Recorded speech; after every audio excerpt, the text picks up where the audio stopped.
Let's talk about DFDB swap. I don't see like anyone using this technique like often at all, unless it's a really easy case. And I think it should only be like an easy case, and you should use this because there's a lot more potential than people think. You shouldn't use this technique every time having two cross edges swapped, but you should use it a lot more often than you do now. There's obviously the things everyone knows that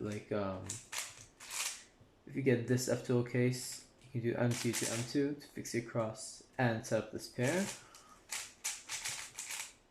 Or if you're at PLL, then do stuff like 4x4 parity tricks, where you have this case, you do M2 to M2, you get J perm. But not everyone knows. DFDB EPLLs, these seem hard to recognize bad cases. These are really easy to recognize two-sided, like just like normal EPLLs, and they're really fast. Like, I'm using some random Warrior W right now because that's the closest cube to me. But these algs are like, except for one, they're all sub 0.7, and the last one is like 0.9. Yeah, you recognize them just, for example, this one on the right, it seems like Z perm where these two swap and these two swap. If you wanted to do two side recognize those. On this side, this is an opposite, this is adjacent. And yeah, these algs are really fast. They're all easy to recognize. Here's an example of a case of an example solved with this. And it took me a while to find a scramble that's good enough for this technique. So I really do think that you should not use this often at all. But the scramble will be in the description, and I'm gonna do white cross. I see this sort of block, and I don't think there's an easy way to make use of this pair if this edge is an opposite to it. But if we will swap the green and blue edges, I'm in frame, okay.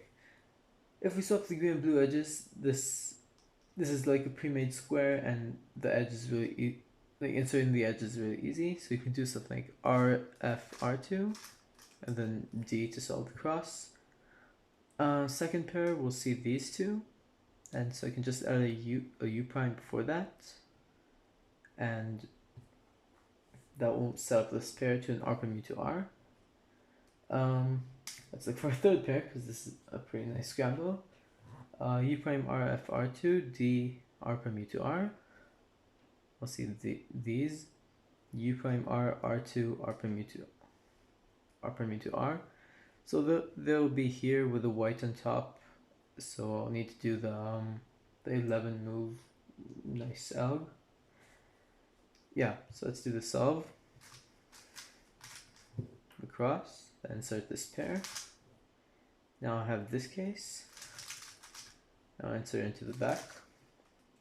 And here's the one downside.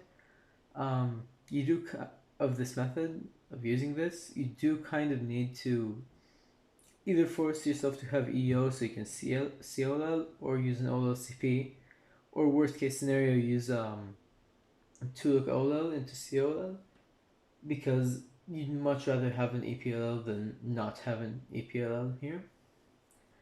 So this is a nice ZVLS case. This.